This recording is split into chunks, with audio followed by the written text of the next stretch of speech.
Home for quality, affordable, and complete lines of veterinary and agricultural products. Pacifica Agribet. Kumpleto na, sigurado ka pa! Agri-TV! Agri-TV! Agri-TV! Agri-TV! Hayop! Hayop! Hayop! Hayop! Hayop! Hayop!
Fights parasites and infections, provides vitamins, minerals, and supplements, giving you a wide array of grooming aid for all your pet needs. For your dogs and cats grooming, Frenzy shampoo for him and for her, and Cuddly Pet Cologne, leaving your pets smelling fresh and clean. Fights parasites and infections, provides vitamins, minerals, and supplements, giving you a wide array of grooming aid for all your pet needs.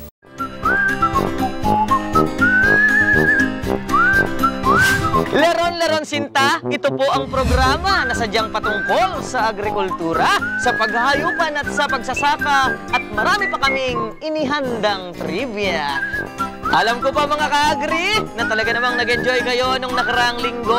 At siyempre po, kung nakikita ninyong si Makatatawanan, nakabarong dito po sa napakagandang kapaligiran. Ayan po dahil pagbibigay pugay sa nalalapit pong karawan sa ika-2 ng Abril ng akin pong hinahangaan, ating dinadakila, dakilang Makata at Mambibigkas Francisco Balagtas. At alam niyo po ba, siya po ay napakahilig noon sa kalikasan, sa lumpiang kapaligiran, at dahil po naging bisyo na niya ang pakikinig sa mga pagaspas ng dahon at kunin ng mga ibon, siya po niyang naging inspirasyon. Kaya po kayong Andrea nakatutok sa telebisyon, i-focus na po sa akin ang inyong atensyon sapagkat bibigyan ko kayo ng sangkaterbang impormasyon. Dito lamang sa programang Siksik, Malaman, Mapapakinabangan, tsaka yung mahuhumaling Agri-TV, Hayop ang Galing. At ito po ang mga dapat nyong panoorin. Ngayong umaga sa Agri-TV, Hayop ang Galing! Level up ang babuyan! Alamin ang solusyon sa pagkatamlay ng baboy, dulot ng sakit sa ating bantay baboy. Ang hog cholera ay makukuha natin sa maraming paraan. Unang-una sa direct exposure sa mga baboy na may sakit. Pagbubuntis ng baboy, paano maaalagaan sa tatak Pigrolac all the way! Ano po ba ang dapat tandaan sa tamang pag-aalaga ng buntis na inahing baboy? Alam mo Mang Ronnie, makakatulong ang tamang pagsubaybay sa buong panahon ng pagbubuntis ng ating mga alagang baboy.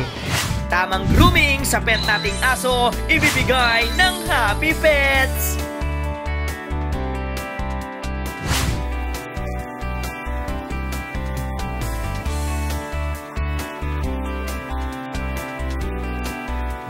At ang pagpapatuloy ng ating pamamasyal sa Sweet Spring Country Farm ni Senator Kiko, abangan nyo din!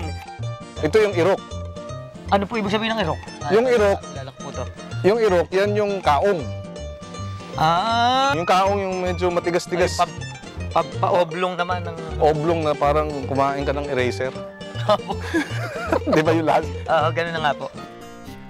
Lahat ng yan at marami pang iba, maya-maya'y panuorin!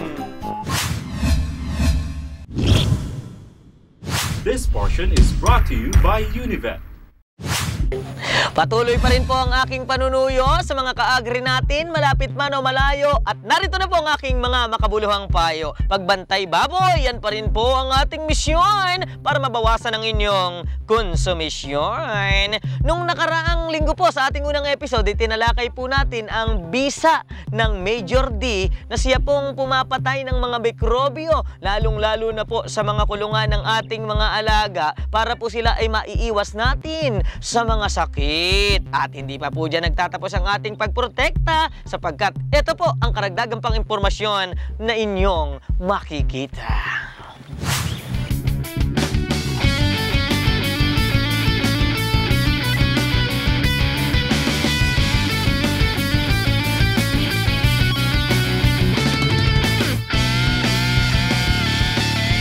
Kumusta po kayo mga kapwa ko hog racers? Ito po ulit ang inyong lingkod, si Ronnie. At walang tigil po ang ating pagbabantay sa ating mga alagang baboy. Lalong-lalo na laban sa sakit. At ngayon po, kasama ko si Doc Francis, eksperto sa pagbabantay ng baboy. Doc, ano po ba ang importanteng sakit ng mga baboy para maprotektahan ko ng aking mga alaga? Ang hog cholera ay makukuha natin sa maraming paraan. Unang-una sa direct exposure sa mga baboy na may sakit. Pangalawa, sa mga kontaminadong gamit.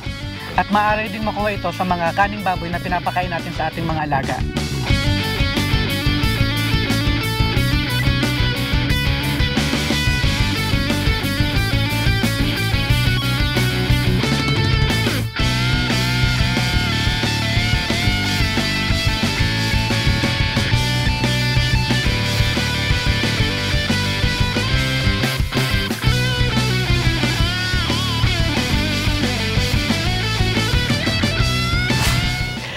Mga alaga target ng cholera, proteksyong tama dapat ibigay sa kanila. Unahan na ng tamang bakuna para ang mikrobyo ay di na makalapit pa.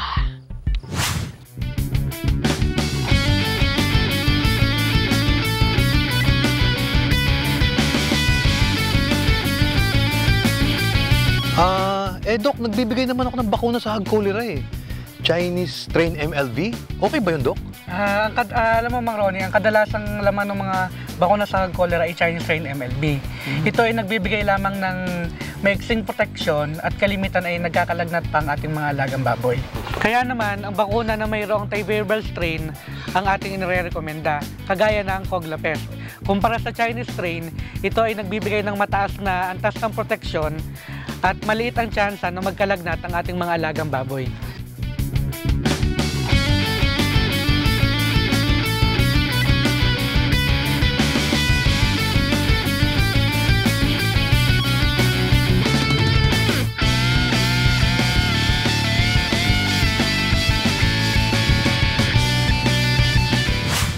Coglapest, ang bakunang walang stress. Anumang side effects ay siguradong less. Payapa kayo ng inyong alaga patungo sa success. Kaya naman ang kita, siguradong mabilis. Para po sa karagdagang pang tips sa pagbantay baboy, tutok lamang po sa amin ng tuloy-tuloy sapagkat hatid namin ay madaming kaalaman sa pagle-level up ng inyong babuyan.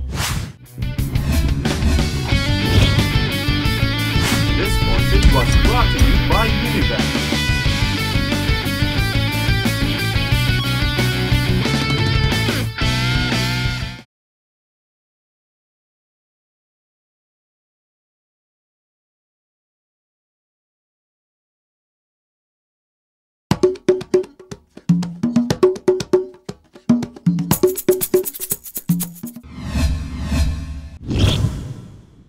Ang bahagi ito ay hatid sa inyo ng Pigrolac.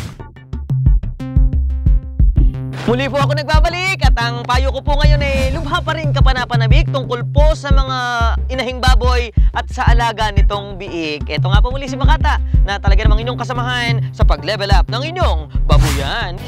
Kumusta kayo mga kapwa ko hog racers? Ronnie po ulit ang inyong lingkod at lahat tayo nagsasabing tatak Pigrolac all the way.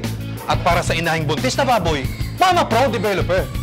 At ang pangkaraniwang pagbuntis na isang inahing baboy ay tumatagal lang 111 to 117 days. Doc, ano po ba ang dapat tandaan sa tamang pag-aalaga ng buntis na inahing baboy? Alam mo, Mang Ronnie, makakatulong ang tamang pagsubaybay sa buong panahon ng pagbubuntis ng ating mga alagang baboy. Kaya naman inirekomenda natin na tandaan natin yung mga importanteng araw sa panahon ng kanilang pagbubuntis. Una dito ay yung breeding date. ito ay yung araw kung kailan natin pinakastahan yung ating mga alagang baboy. Pangalawa ay yung race date na tinatawag o yung ika-21 na araw mula nang sila ay ating pakastahan. At ang pangatlo ay ang expected date of farrowing. Ito ang panahon kung saan manganganak na ang ating mga alagang baboy. Maaari natin itong isulat sa isang board at isabit natin sa kulungan ng ating mga pinakastahang baboy. Sana malulusong na lumabas ang peak ng inahin ko. Dok, may mga gawa ba ako para masiguro to? Ipinapayo na sundin natin ang Mama Pro Developer Feeding Program. Sa Mama Pro Developer Feeding Program, kontrolado ang pagpapakain sa unang 2 buwan ng pagbubuntis at dinadamihan ito sa huling buwan ng pagbubuntis. Sa kanyang pagbubuntis, ang inahin ay dapat limitado na sa pagkilos upang hindi ito makapagdulot ng anumang stress na maaaring makaapekto sa pagkapit ng embryo sa matris ng inahin. Kaya naman dapat ay mailagay na siya sa isang ipitang kulungan o gestating pen upang maiwasan ng sobrang pagkilos. Hindi na ito dapat palipat-lipat pa ng kulungan. Siguraduhing buntis nga ang inaalagaan nating inahin. Sa ika-21 na araw nito, matapos ang pagpapakasta, tingnan kung bumalik ito sa paglalandi. Gawin din ito sa ika-42 na araw upang makasiguro. Kung hindi naman nakitaan ng inahin ng anumang sintomas ng paglalandi, malamang ay buntis nga ito. Dapat bigyan ng buntis na inahin ng suplemento, bakuna o antibiotiko sa unang 2.5 buwan ng kanyang pagbubuntis. Sa unang 21 na araw, sapat na ang 2 kilo ng Mama Pro Developer kada araw. Dahil dito, may iwasan natin ang pagkamatay ng mga nabuong biik. Sa mga sumunod na araw hanggang sa ika-90 araw ng pagbubuntis, 2.5 kilo ng Mama Pro Developer ang dapat na kinukonsumo ng inahin kada araw. Sa ika-90 hanggang ika-110 na araw, upang makuha ang mabigat na timbang sa araw ng panganganak, 3 kilo na ng Mama Pro Developer ang kanyang dapat na kinakain. Sa ika-111 na araw naman, hanggang sa ika-113, babawasan natin ang pagkain sa inahin ng 0.5 kilo kada araw. At pagdating ng araw ng panganganak, wala na ito dapat pagkain at painumin na lamang ng tubig upang maiwasan ang pagtigas ng dumi, MMA at ang matagal na panganganak. Para malaman kung malapit ng manganak ang inahin, ito ay mapapansin na gagawa ng lugar ng anakan. Ang suso nito ay pumipintog at may lumalabas na gatas pag pinisil at madalas na ito sa pag-ihi. All the way, tatak pigrulak, wag nang alisin pa sa utak, dala nito ay galak, sa inyong alaga ay sadyang swak na swak. Ang bahagi ito ay hatid sa inyo ng Tigrolak.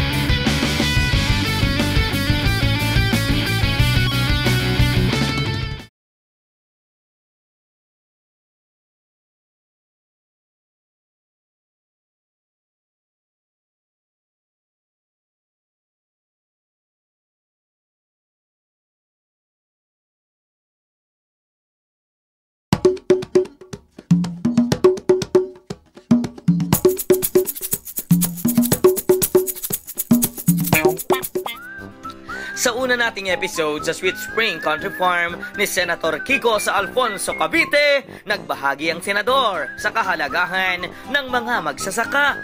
At dahil alam ko ang nabitin po kayo, tulad ng aming ipinangako, isasama ko kayo sa paglilibot ko dito.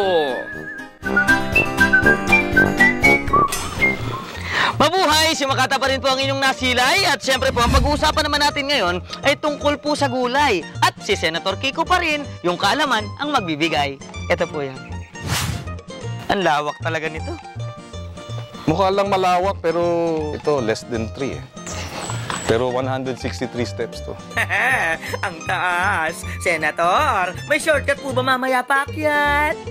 Santol. Ayan. Ito yung irok. Ano po ibig sabihin ng irok? Yung irok, Lalak po to. yung irok, yan yung kaong. Ah! Yung kaong yung medyo matigas-tigas. Pa-oblong naman ng... Oblong na parang kumain ka ng eraser. Di ba yung last? Oo, ganun na nga po. Black pepper. Ito yung tinatawag din nilang companion crops. So ito, puno ng langka. Tapos meron siyang tanim na pepper. Ayan, o, sa hindi po nakakaalam, ito po yung itsura pala ng puno ng paminta. Paminta, ayan, no?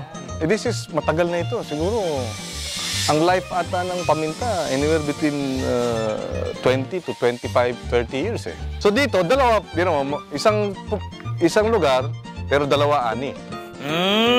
May chismis pa siya tungkol sa papaya. Alam din natin na yung papaya, may lalaki at may babae, no? Opo, naririnig ko nga po yan. At may bading pa. May bading na papaya? Oo. Ang bading na papaya, bulaklak siya ng bulaklak, pahaba ng pahaba, halos kasing haba na nung puno, tsaka biglang magpapapaya siya. So, kumbaga... Balat kayo? Nagbabalat kayo siya? Hindi na niya mapigil yung sarili niya, nagladlad din siya sa dulo. Papaya, yun, ano pala siya? Yun yung tinatawag na papaya na naging paminta. Ano yung pinya? Kung sa Banawe ho, merong hagdan-hagdan pala yan. Dito, hagdan-hagdang pinyahan. So, ito na ang ating greenhouse. Greenhouse, Ito yung nursery. Kaya may itim na ganyan, dahil pag sobrang maaraw, masama din para dun sa punla. Ang nursery, dyan nag-uumpisa lahat. Ang kainaman ng greenhouse, hindi lang sa proteksyon para sa araw o ulan, pati sa peste. Dahil hindi basta-basta pwede pumasok yung mga insekto. Ang lettuce natin, 2 linggong nasa nursery yan. Mula buto hanggang 2 weeks, punla. Tapos, tsaka ililipat dun sa mga malalaking plot. Tapos meron tayong punla rin ng ibang mga gulay. So doon, ito, herb garden namin ito. Plus other traditional vegetables. Iyan o yung para nating tinatag na pharmacy. O, dito tayo mag-harvest.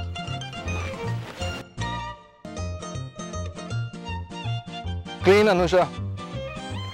Kukuha ka nung medyo malaki-laki. Clean ano siya. So, yan na siya. Pwede po ba itong katabi? Malaki rin po ito. Pwede, yun.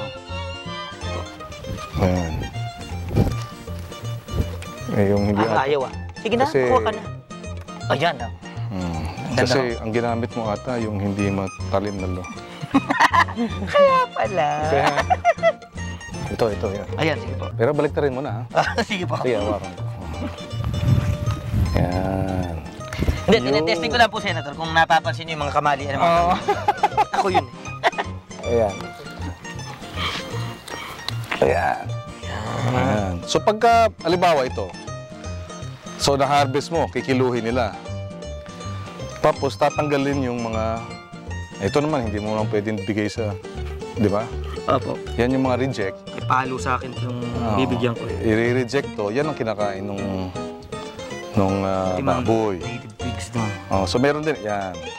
Minsan may mga, yan, mga mangilan-ngilan. Tuktok na yan, maririnig mo yung yung daloy ng ilog, yung river. Kalus ko. Ano ba tawag yung agos? Yung agos ng ilog. Hindi mo muna ako tatanong dahil alam ko marami pa ako matututunan sa inyo.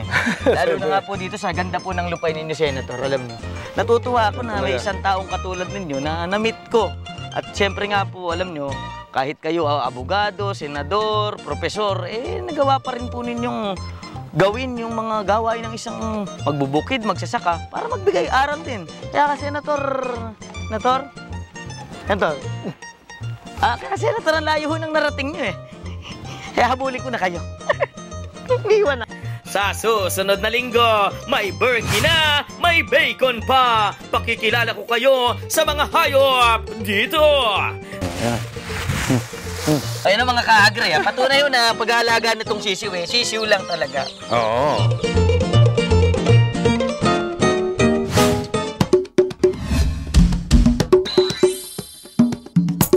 Agree ka ba?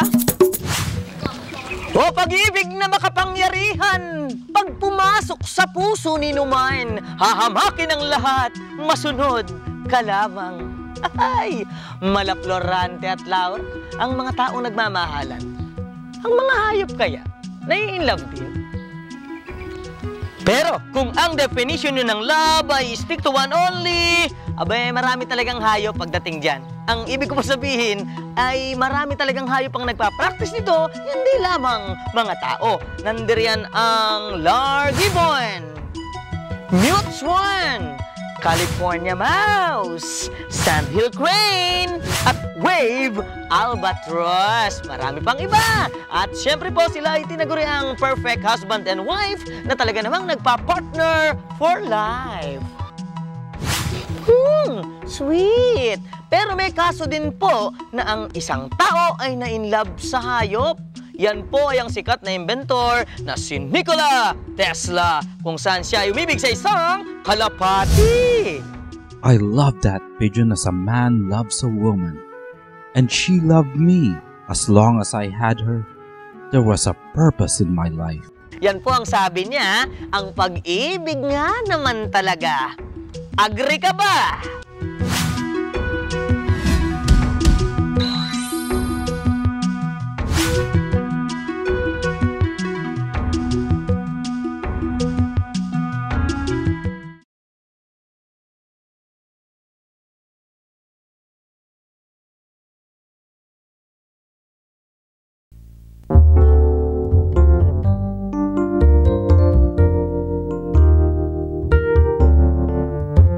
Only one thing fuels life. Nothing should stop you from giving your best every day. Take Life Oil daily and complete your passion. I feel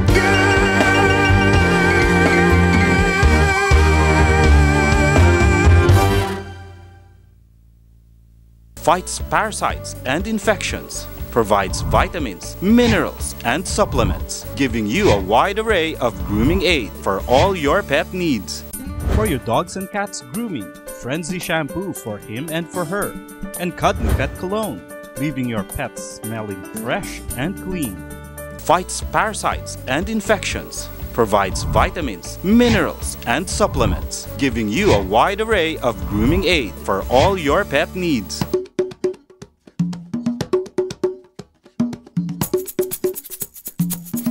This portion is brought to you by Happy Pets. Alagang hayop sa galing, alagang Happy Pets yan. Every week, Happy Pets is on a mission. We will bring you the best places, give you information and tips that you need para sa inyong mga pets. Dahil Happy Pets are not just here to provide you with the best products to use for your pets, but also the best pet experience. And on this episode, we are focusing on grooming. Solve na ang mga problema nyo at paghihirap dahil to the rescue ang Happy Pets. Hi, I am Christian and this is Milan. These are my pets. Kung mapapansin nyo, napakarami na nila. Kaya minsan, nahihirapan na ako sa pag-aalaga, especially sa pag-groom sa kanila. Minsan, hindi ko na rin alam kung tama yung nagagawa ko. Kaya tingin ko, kailangan ko na magpatulong sa experts. Of course, dahil Happy Pets is concerned on your pet's proper grooming, we are bringing Christian and his pet Milan sa isang pet salon. Good morning! I am Dr. April Joyu, Resident Vet of Pet Society. And today, may makakasama na naman tayo isang happy pet na si Milan. Ipapakita natin kung paano yung proper way ng pagbabat sa kanila, tsaka kung ano yung mga dapat natin gawin before tayo mag-proceed sa proper batting ng dog. Kailangan muna natin i-check kung meron ba silang external parasite or sugat. And for Milan, good things wala naman. Tapos, kailangan din natin i-check yung kanilang body temperature. Importance ng pag-check ng body temperature is that para malaman natin kung meron ba silang lagnat. Kasi hindi natin pwedeng paliguan yung pet na may lagnat. Normal temperature ng dog is 38.5 plus or minus 0.5. And for Milan, nasa 38.8 yung temperature niya. Kailangan din natin malaman at i-check kung meron bang buhol-buhol. Pwede natin suklayan before natin sila paliguan. Kasi yung mga buhol-buhol na yan, pwede kasi yan mag-retain ng water na pwede maka-irritate sa balat nila after ng bathing. Kailangan din natin i-take into consideration yung shampoo na gagamitin natin. Meron tayong iba't ibang uri ng shampoo. Meron yung medicated shampoo, meron din naman yung regular shampoo and conditioner. And for Milan, gagamitin natin is yung regular shampoo and conditioner. And now, na nagawa na natin yung procedure, pwede na paliguan si Milan. Pagdating sa water, kailangan lukewarm water yung gagamitin natin. Iwasan natin pagpapaligo sa hayop na sobrang malamig or sobrang mainit kasi pwede yun maka-irritate sa balat nila. Pagbasa na yung buong katawan ng dog, pwede na lagyan ng shampoo din, i-massage sa buong katawan niya. Iwasan natin gumamit ng human shampoo kasi nakaka-irritate sa skin ng dogs. Tapos, i-massage sa buong katawan, lalo na sa may tenga, sa may paws, tsaka sa may gilid-singit ng katawan niya.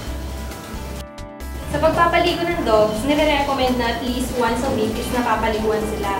Pero depende na rin yun sa klima. Minsan kasi kapag summer, mas pwede din sila paliguan twice a week. Pero kapag malamig na yung panahon, kahit once a week lang pwede. Banlawan din natin mabuting katawan nila na iwasan natin na may natitirang residue ng sabon kasi pwede din yun maka-irritate sa kanila at mag-cause ng dryness ng skin at ng dandruff. Ayan, tapos na natin paliguan si Milan. At ngayon naman ay kailangan natin tuyuin yung balahibo niya using a towel.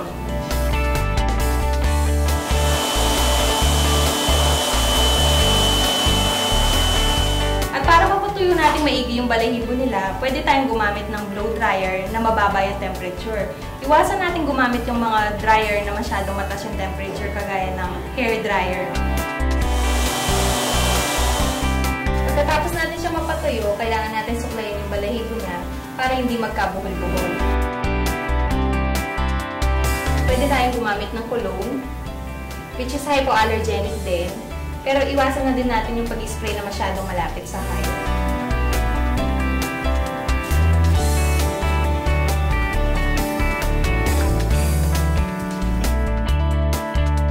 Ayan, tapos na natin paliguan si Milan. Dapat nating tandaan na napaka-importante ng proper grooming sa ating mga pets para mapanatili natin silang masigla, malinis at masaya. I'm sure pag happy ang pets, happy din ang owner. I hope you learned so much from us today dahil dito sa Happy Pets, Alagang Hayop, ang galing! This portion was brought to you by Happy Pets. Alagang hayop sa galing, alagang Happy Pets yan. Mga ka-agri, alam ko pong nabusog na naman kayo sa ating pinagsaluhang makabuluhang linggo ng umaga. Siyempre po sa larangan ng agrikultura. At dahil po dyan, ang Lamesa Eco Park ay aking pasasalamatan habang ako'y nag-iiwan ng isa na namang matalinhagang kasabihan, huwag mong isiping ikaw ay nag-iisa kung meron ka namang kasama. Pero lalo namang huwag mong isiping ikaw ay may kasama kung wala naman pala talaga at kinakausap mo pa. Pero kung gusto nyo po ng makakasama at gwaping na makakapiling tuwing Sunday morning, tumutok na kayo dito sa Agri TV. Hayop ang galing!